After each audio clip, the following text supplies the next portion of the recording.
Cadê o meu guia? Meu guia está ali. Então, essa mensagem que a nossa querida irmã leu, do livro Sinal Verde, traz uma recordação muito positiva para corroborar o que ela falou no início aqui, na introdução dos trabalhos da casa nessa noite. Ela falou que o nosso lar, o lugar, às vezes, de maior dificuldade.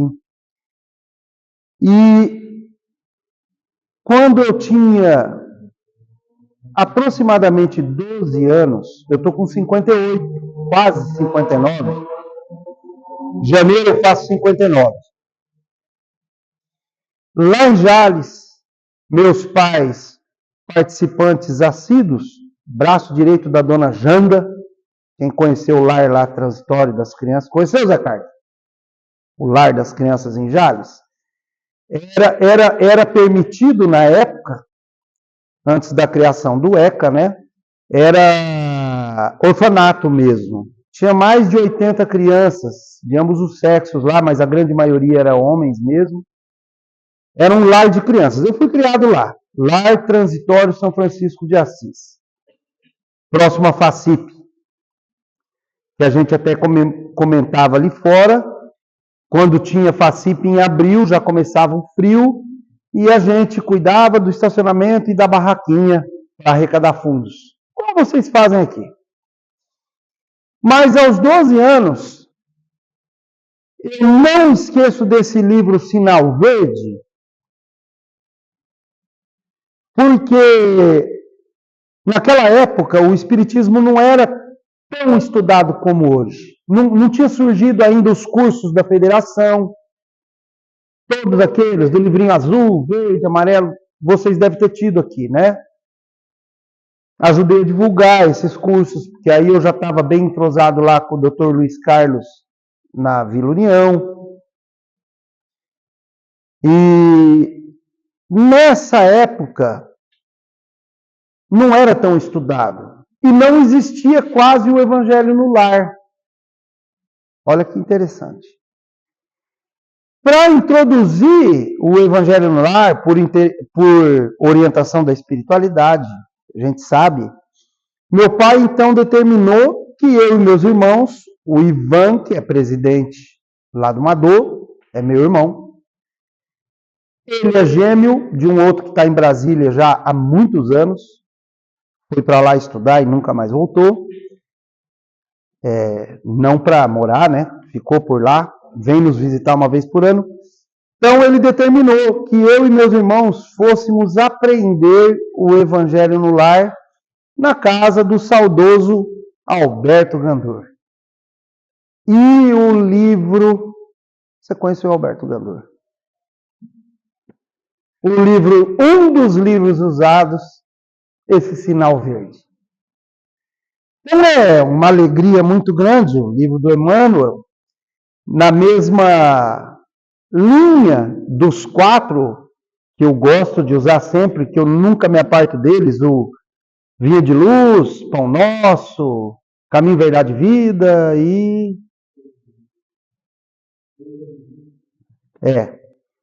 Então, a nossa irmã mencionou, e é isso. Aqui nas quintas-feiras, nós temos a comunhão. Um verdadeiro trabalho mediúnico coletivo, a gente é atendido, são socorridos aí dezenas, vai saber quantos espíritos são trazidos aqui. Pelas linhas de ligação conosco mesmo, que a gente tem vida lá fora. Mas o lar é realmente o ponto mais sério, mais nevrálgico, e aonde o Evangelho tem que estar presente todos os dias. Aquela orientação antiga era lá, uma vez por semana. Então, uma vez por semana à tarde, ia nós 3 banhadinhos, né? Lá para a casa do seu Alberto, para ele doutrinar, evangelizar a gente. Olha que bênção. Livro Sinal Verde era um deles, não me sai da memória. E a gratidão a Deus, né, pelos pais que eu tive, pela família espírita, cristã, a oportunidade de conhecer essa doutrina, né, que não deixa dúvida e que é uma mola propulsora mesmo da nossa melhoria. Conhecendo o nosso Evangelho, que explica toda a vida do Cristo, toda a organização divina para esse planeta, conhecendo essa doutrina, não tem como a gente não conseguir algum avanço como espírito imortal e eterno que nós somos. Não tem como. A proposta é muito clara, as explicações também, não deixa dúvida e desenvolve a verdadeira fé, que é o tema principal de hoje, do capítulo 19, a fé transporta montanhas. Certo? Qual é a fé que consegue transportar montanhas? Porque aqui na abertura desse capítulo, um pai desesperado leva um filho para ser socorrido, mas ele leva para os discípulos de Jesus. O menino, eu acredito que sofria de convulsões, caía ora na água, ora no fogo, mas os discípulos não puderam curá-lo. E levaram o caso para o chefe. Ao que Jesus teve uma reação muito firme, né? Ô raça incrédula e depravada! Até quando estarei com vocês? Quando é que vocês vão resolver? Eu acredito que a palavra de Jesus era sempre muito firme. Tanto que ele falou uma vez, seja seu dizer sim, sim e não, não. O que passar disso provém do maligno. E Jesus, usando dos seus recursos, que eram maravilhosos, expulsou ali o espírito imundo e a criança ficou livre, o jovem ficou livre. Ao que depois das atividades, os discípulos foram procurar Jesus e falaram, mestre, por que nós não pudemos realizar essa tarefa? Por que a gente não libertou ele? Por causa da vossa pouca fé. Por causa da sua pouca fé. Então, a fé que transporta a montanha não pode ser essa fé que falha na hora H, como foi a fé dos discípulos. Jesus falou, foi por causa da vossa pouca fé, porque se vocês tivessem fé como se fosse do tamanho de um grão de mostarda, vocês diriam para essa montanha, sai daqui para ali, e ela sairia. E tudo seria possível. É lógico que isso é no sentido figurado. Mas o que Jesus quis chamar a atenção é que o ser humano precisa ter fé. Fé verdadeira. Fé robusta. Fé sincera. E não vacilante. Fé não é um artigo que eu prescrevo. Fala, você precisa ter fé. Fé, muitas vezes ela é inata. Porque o espírito já teve experiência, então ele traz uma facilidade em desenvolver. Mas fé robusta, a fé que resolve, que transporta montanhas, tem a ver com crer sinceramente, com lealdade, com firmeza naquilo que o Cristo ensina. Essa fé que acredita, em primeiro lugar, ela acredita porque ela entende no que ela está acreditando. Porque a fé cega não é nem desse século. Faz muito tempo que a fé cega não é aceitável ao ser humano, porque o ser humano vem se desenvolvendo cada vez mais no intelecto. E exigir que o ser humano aceite as coisas sem razão, sem explicar os porquês, é pedir para o ser humano que abra mão da maior prerrogativa dele, que é a prerrogativa de pensar, de usar a razão e o livre-arbítrio. Então, fé cega não cabe mais. Não existe, não pode existir mais para o ser humano de hoje em dia que habita a Terra, que já tem o intelecto tão avançado, ciência tão desenvolvida. Para se alcançar uma fé robusta, uma fé sincera, que remove montanhas, o ser humano precisa acreditar no que ele tem que acreditar e saber o porquê que ele acredita. O Espiritismo proporciona isso. Porque vem explicar as principais passagens do Cristo sem deixar dúvida nenhuma. Quando o ser humano fica em dúvida, a fé vacila. Por quê? Porque cria um vazio dentro dele. Isso não cabe mais. Então, a fé robusta é aquela que acredita sinceramente, mas ela acredita porque ela sabe no que ela está acreditando, ela conhece. E a ciência, filosofia e religião espírita proporciona esse conhecimento para alimentar a nossa consciência, para a gente saber por que a gente acredita no que a gente acredita. E a fé que transporta a montanha, que é essa fé sincera, forte, baseada no conhecimento, que montanha que ela transporta? São montanhas materiais? Não são as montanhas materiais. O que é da matéria é da matéria. O que é do espírito é do espírito.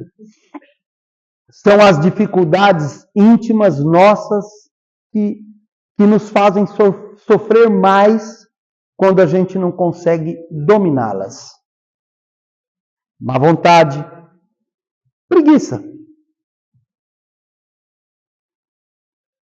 temor,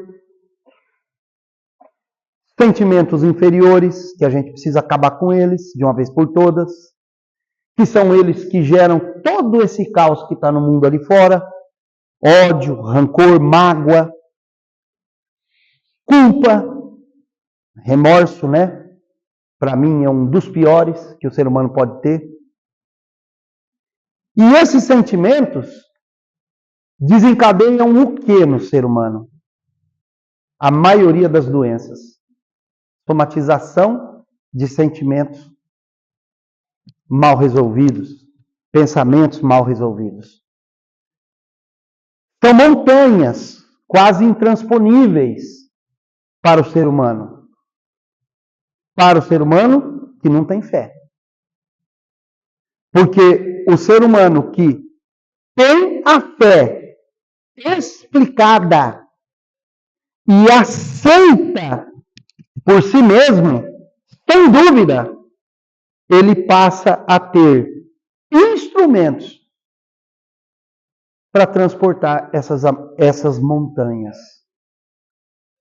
Porque essa fé robusta, essa fé sincera, automaticamente ela vai proporcionar o principal objetivo do ser humano encarnado na Terra: a melhora, a cura, a libertação, o livramento dessas pendengas espirituais, essas mazelas que a gente vem carregando como fardos escuros e pesados há milênios. Essa é a fé que transporta a montanha. É isso que a gente precisa fazer. Desenvolver essa fé. No item 2, ele fala da fé religiosa e as condições da fé inabalável. Fé religiosa é a crença nos dogmas, nas regras de cada seita que existe. Aliás, por que existe tantas seitas, tantas vertentes de religiões no mundo? Bom, em primeiro lugar, porque interpretaram as palavras do Cristo, cada um da sua forma. Daí já nasceu, nas várias interpretações, as várias vertentes de religiões. Mas, por quê? Porque viram no Cristo somente um chefe de religião. Mas Cristo tinha religião? Cristo não tinha religião. E quando você fala em religião, o que você faz? Você afasta as pessoas. Por quê? Porque criaram um monte de dogma, um monte de regra, um monte de interesse. Certo? E cada uma quer ser o dono da verdade e nenhuma é. Ninguém é dono da verdade. A verdade, só Deus. Só nosso Senhor Jesus Cristo. Uma vez um jovem, num atendimento público que ele estava lá, depois das pregações, dos ensinamentos dele, um jovem levantou a mão para falar com ele, ele permitiu, o jovem falou, bom mestre, ele já interrompeu o cara, falou, por que me chamais bom? Bom só Deus. Jesus falou isso. Não está inventando não, está no Evangelho. Mas vai, continua. Aí o jovem continuou a falar com ele. Ele já corrigiu na primeira. Bom só Deus. Nem ele se considerava bom diante da perfeição do Pai, que a gente ainda não tem nem condições de entender. Tanto é que a primeira pergunta do Livro dos Espíritos, o que é Deus? Não pergunta quem é, como é. O que é Deus? E qual é a resposta? Hã? Que a gente não tem condição de saber. Toda hora tem colocação dos espíritos em tudo quanto é livro da obra kardecista, deixando claro que nós falta sentidos ainda. Só que tem um detalhe, anime-se. Nós temos a descrição exata do caráter de Deus. E a exemplificação mais próxima e perfeita no próprio Jesus. E o Evangelho traz o caráter divino, o caráter de Deus, que tem que ser o caráter nosso. Tem que ser a nossa personalidade, tudo aquilo que está ali descrito no Evangelho. E o dia que a gente conseguir fazer isso, na maioria, o mundo sai desse caos. Por quê? Porque ao contrário do que se vê hoje, o bem vai sobrepujar o mal. Sim ou não? É isso aí. O caminho é só esse. Só com muito evangelho. Para a terra realmente ser alavancada para mundo de regeneração. Evangelho. Porque ali está o caráter de Deus, está o ensino puro do Cristo para desenvolver o nosso caráter. E a nossa fé, sincera e robusta, ela mostra isso. Agora, fé religiosa, crença em dogmas, é de interesse particular da religião, de cada religião. Isso resolve nossa vida? Não estamos aqui para polemizar. Mas, como ele diz lá no segundo item, nós precisamos é da fé inabalável. Qual é a fé inabalável? Página de abertura do nosso Evangelho. Lema do Kardec. Só é fé inabalável aquela que pode encarar a razão face a face em qualquer época da humanidade. Qual é essa fé que pode encarar a razão face a face em qualquer tempo da humanidade? A fé raciocinada. O Evangelho de Jesus Cristo, puro e simples. E explicado com perfeição pelo Espiritismo, que não tem interesse em nenhum, a não ser na própria evolução do ser humano encarnado na Terra. Essa é a fé inabalável. Aquela que entende por A mais B o que o Cristo propõe para nós e por quê. E a gente sabe por quê hoje.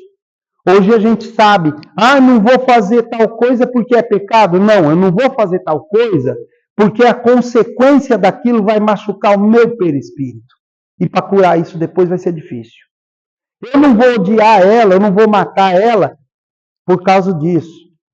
Eu vou perdoar porque o perdão faz bem para mim, não é nem para eles que precisa do meu perdão. Porque quem que sofre com o rancor e o ódio? O próprio detentor desse sentimento. Como é que a gente chegou a saber disso? Estudando o Espiritismo, que traz as consequências de todos os nossos atos de espírito encarnado na Terra, para depois, os reflexos no nosso espírito. Que quando encarnado se reflete no perispírito e causa os males do próprio corpo. Isso é a fé inabalável. É razão auxiliado a essa espiritualidade que Jesus quis trazer e traz. Tudo que ele fez e faz para o ser humano é isso. Nos espiritualizar, nos chamar para o alto, para a luz.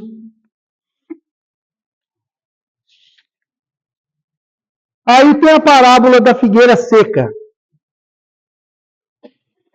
Eles estavam caminhando, Jesus viu uma figueira.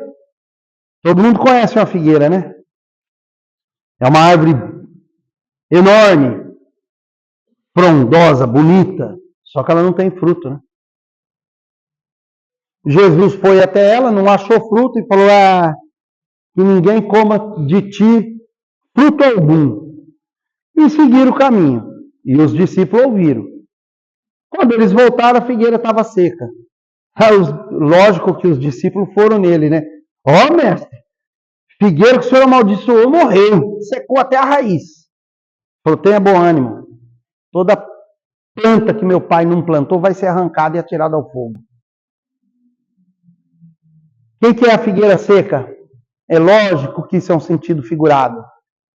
São os sistemas, pessoas, médiums, oradores que não têm fruto.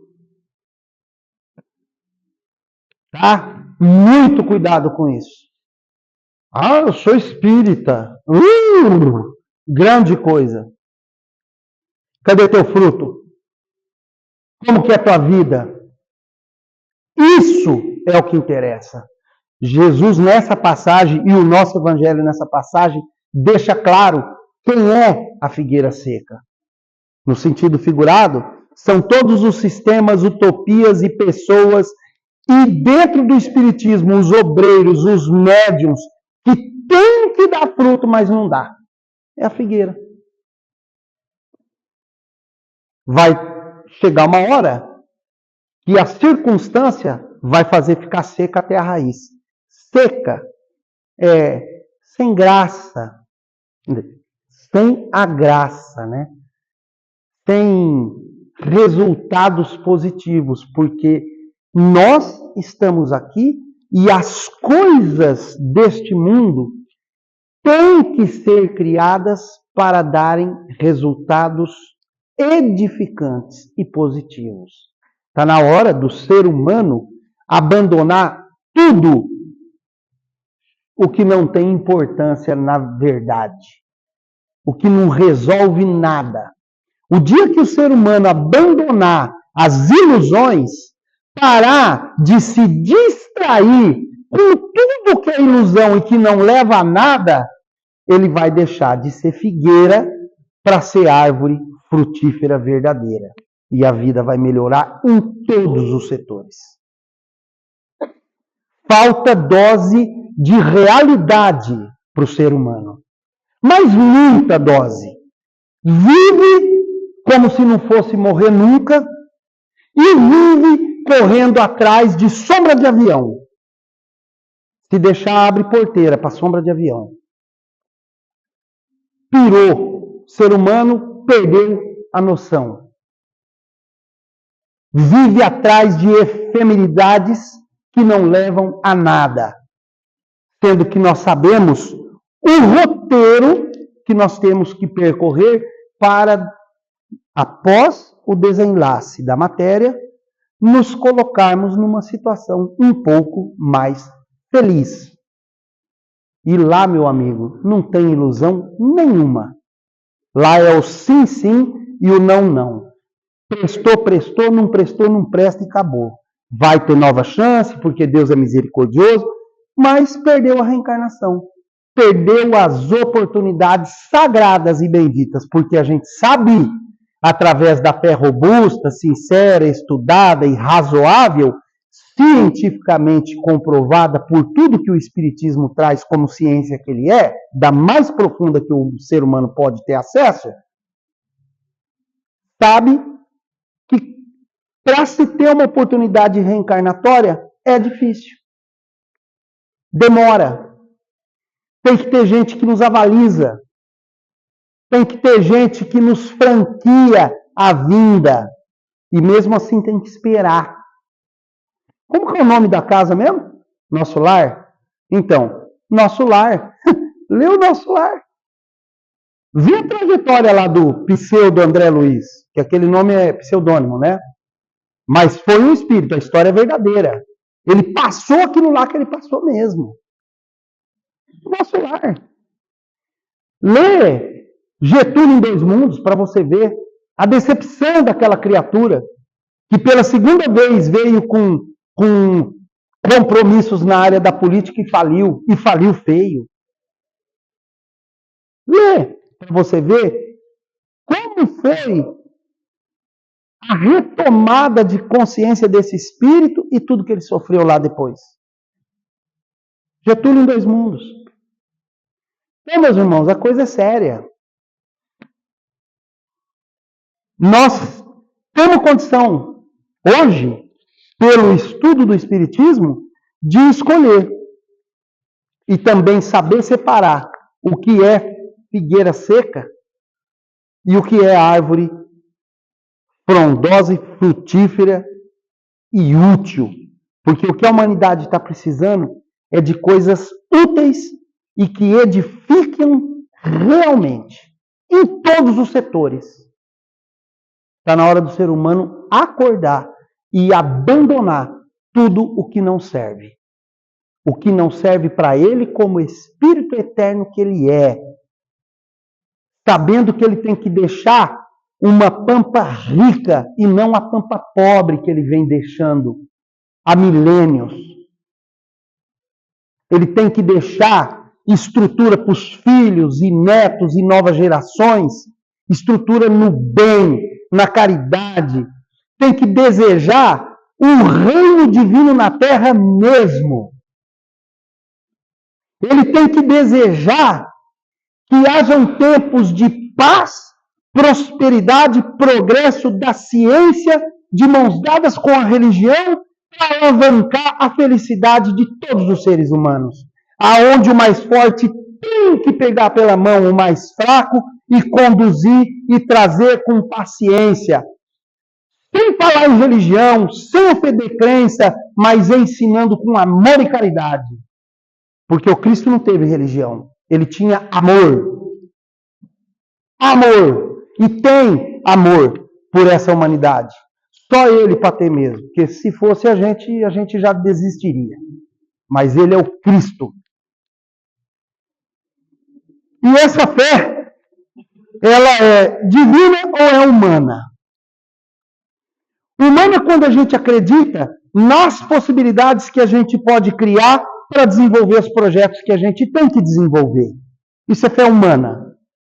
Fé divina é essa que eu acabei de falar. É acreditar no futuro nosso como Espírito Eterno e buscar o desenvolvimento que a gente precisa alcançar dos dons espirituais que precisam fazer parte do nosso caráter, como está lá no Evangelho de Nosso Senhor Jesus Cristo, para que a gente tenha um futuro espiritual melhor. Isso é a fé divina. Essa é a fé que nós precisamos desenvolver.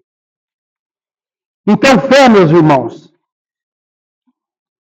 tem tudo a ver com confiar firmemente no Cristo e em tudo que Ele fez. E por que Ele fez? E continua fazendo. Crer no mais profundo do ser que gera a fidelidade e a lealdade que a gente deve ao Cristo se a gente se autodenomina como cristão. Ué, eu posso agradar dois senhores? Ou eu vivo para o Cristo, ou eu vivo para o mundo.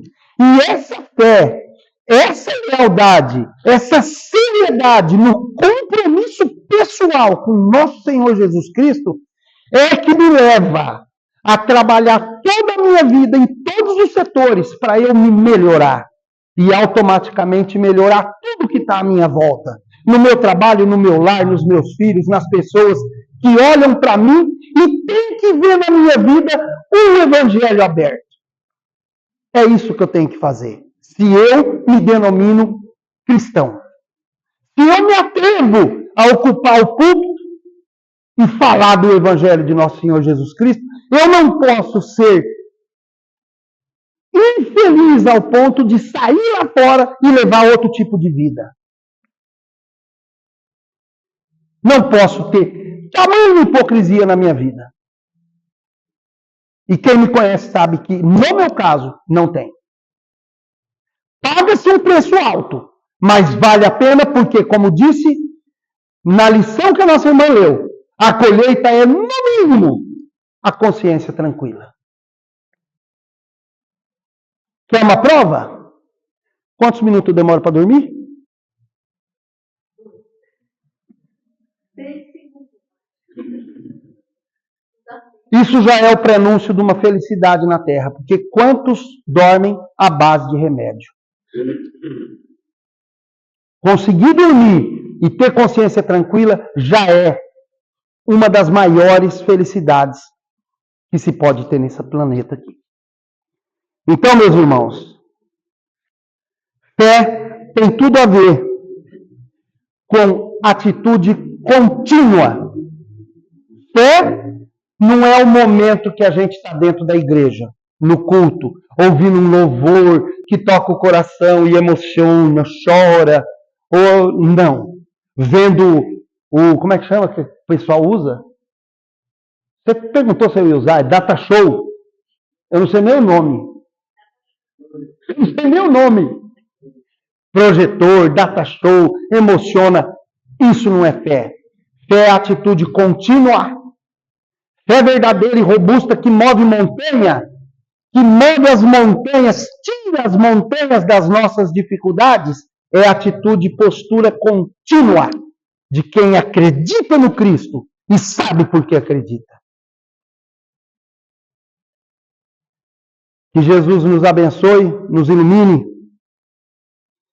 nos dê a coragem da fé, a coragem de confessá-la pelas palavras, mas principalmente pelas nossas posturas, aonde quer que nós estejamos e na frente de quem quer que seja, porque a nossa obrigação é arrastar conosco para que haja um despertamento que esse mundo precisa ter. Que Jesus, através da presença do seu Santo Espírito, constantemente conosco, nossos anjos da guarda, nossos amigos espirituais que nos franquearam, nos conceda essa coragem. que a gente desenvolva essa fé robusta e contagiante para arrastar multidões com o nosso magnetismo e com a nossa boa vontade nas ações do bem, curando, libertando, pregando e ensinando, que são resultados da verdadeira fé. Assim como Cristo fez e disse: vós podereis fazer o que faço e muito mais. Porque Ele sabe das potencialidades de nós, que nós trazemos em nós como centelha divina que somos. Se Ele acredita em nós, nós precisamos acreditar em nós. Que Jesus nos dê essa coragem, esta sabedoria divina, que assim seja.